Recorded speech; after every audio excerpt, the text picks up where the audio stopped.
ചില പക്ഷികളുടെ ശബ്ദം കേട്ട ചിലര് പറയും ഒരു മരണമുണ്ട് കേട്ടോ. എവിടെയാണ് മരണം? അപ്പൊ ആ പക്ഷി അങ്ങോട്ട് തെക്കോട്ട് പറഞ്ഞു. അപ്പൊ പറയാം ഇന്ന് തെക്കാണ് മരണം.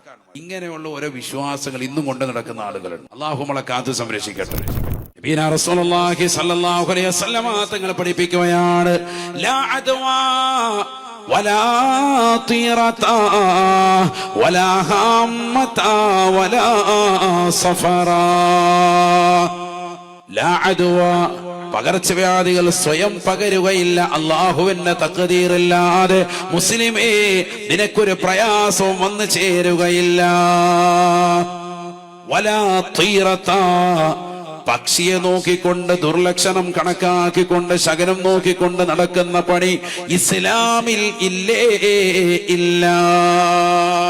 മൃഗങ്ങളെ കൊണ്ട് ലക്ഷണം നോക്കുക. പൂച്ച ഇങ്ങനെ കറുത്ത പൂച്ച വട്ടം ചാടി വണ്ടി ഓടിച്ച് പകുതി എത്തിയത് ഹാജിയാര്. എന്നാ ഇപ്പൊ യാത്ര പോകണ്ട, ബാഗും കുടയായിട്ടൊക്കെ ഇറങ്ങിയത് ഹാജിയാര് പരിചയം തിരിച്ച് വീട്ടിലോട്ട് കയറും. ചിലര് പക്ഷി ഇങ്ങനെ പറത്തും. അറബികളുടെ ഒരു ശൈലിയായിരുന്നു. പക്ഷികൾ ഇങ്ങനെ പറക്കുന്ന പക്ഷിയെ കണ്ടുകൊണ്ടും അവർ തശാഉമ നടത്തും, നല്ല ലക്ഷണം നോക്കും. ഇത്തരത്തിലുള്ളതാകുന്ന ശകുനം നോക്കുന്ന പരിപാടി, പക്ഷികളെ കൊണ്ട് ജീവികളെ കൊണ്ട് ശകുനം നോക്കുന്ന പരിപാടി ഇസ്ലാമിലില്ല. നന്മയും തിന്മയും വൽഖദരി ഖൈരിഹി വശർരിഹി മിനല്ലാഹി തആല, ഖൈറും ശർറും ആരിൽ നിന്നാ വരിക?